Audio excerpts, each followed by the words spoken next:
हम केवल इतना जानना चाहते हैं कि हमारी जो भी परीक्षा होती है वो हमारे चैप्टर के अंतर्गत ही प्रश्न होता है। जो हमारे क्लास का चैप्टर है उसी के अंतर्गत क्या हम सही उत्तर लिखेंगे तो क्या हमको असफलता मिलेगी? क्या जांच में पक्षपात रहता है क्या? तो अगर हमने सही उत्तर लिखा होता तो मुझे असफलता ना मिलती। सही उत्तर ना लिखने का कारण अपने चैप्टर को सही ढंग से स्वाध्याय ना करना है, ये हमारी गलती है। कौन से बच्चे ऐसे हैं जो ब्रह्मचर्य पर ध्यान दे रहे हैं? जब आपके पढ़ाई का समय है, आप बॉयफ्रेंड बनाएंगे, आप गर्लफ्रेंड बनाएंगे, आप गंदी बातें करेंगे, आप गंदे चैप्टर अपने दिमाग में रखेंगे, तो अपने स्वाध्याय का चैप्टर आप कहाँ रखेंगे? तो फेल तो हो ही जाएंगे। सचिव वैद गुरु तीन जो प्री बोले भयास, राज धर्म तन तीन कर होय बेगई नाश। यदि संत जन गुरुदेव जन अपने शिष्य जनों या अपने प्रियजनों को मुंह चुपड़ी बात करें, वो ठीक नहीं है, उसका नाश हो जाएगा। अगर वैद्य रोगी के अनुकूल बोलेगा तो नाश हो जाएगा। अगर मंत्री राजा के अनुकूल बोलेगा तो नाश हो जाए। मंत्री को चाहिए राजनीति के अनुकूल बोले, वैद्य को चाहिए उसके स्वास्थ्य के अनुकूल बोले, गुरु को चाहिए शिष्य का मंगल हो ऐसा अनुकूल बोले। तो आप हमको ये विचार बता दीजिए कि अपने चैप्टर से अलग प्रश्न अगर दिया जाए तब तो हो कि हमारा प्रयत्न सफल हो गया। अपने चैप्टर पर अगर हम हैं तो हम फेल नहीं हो सकते।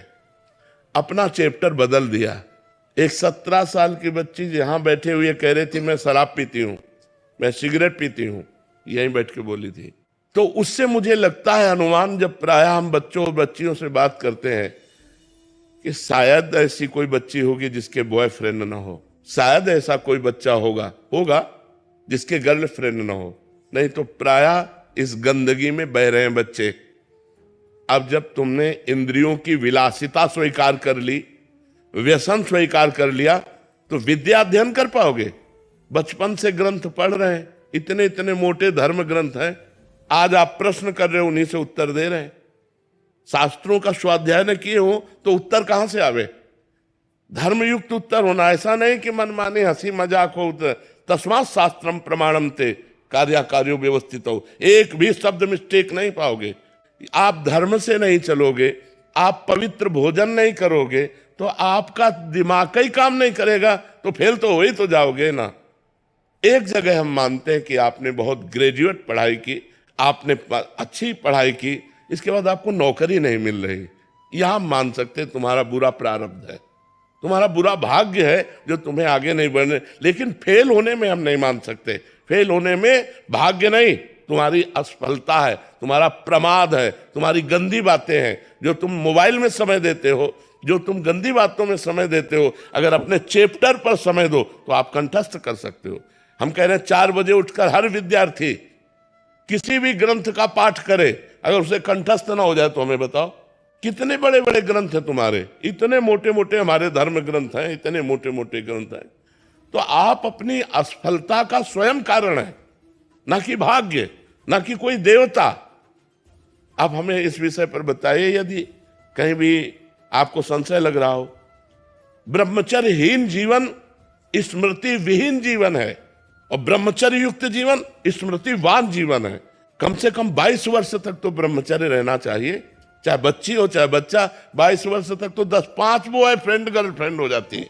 ये गंदी प्रवृत्ति है, ये पाप प्रवृत्ति है, और वो बढ़ती चली जा रही है। तो ऐसे ही 10 बच्चों से जब या बच्चियों से संपर्क होता है तो अपनी पत्नी या पति पे प्यार नहीं होता, वो गलत धर्म से बाहर वो अपना जीवन व्यतीत करते हैं। इसलिए हमारी प्रार्थना है, हम असफलता को सफलता में बदलने के लिए मनुष्य जीवन प्राप्त किया है, पर संयम, तपस्या, व्रत, नियम, इनके द्वारा हम अपने आए हुए बुरे प्रारब्ध पर आक्रमण करके हम विजय प्राप्त। आज ये सब कहाँ रह गया है? 20-22 वर्ष तक आप ब्रह्मचर्य रहकर पढ़िए, और यदि आपको कोई परास्त कर दे तो हमें बताइए। आप खुद अपने संयम को बिगाड़ रहे हैं, छोटे छोटे बच्चे बिगाड़ रहे हैं। तो हम ये नहीं कहते कि आप किए होगे गर्लफ्रेंड बॉयफ्रेंड, लेकिन हम कहते विद्या अध्ययन के लिए एक तपस्वी का जीवन व्यतीत करना पड़ता है। ब्रह्मचारी, पवित्र आहार, समय से उठना, समय से सोना, और आप फेल हो जाओ तो हमें बताओ।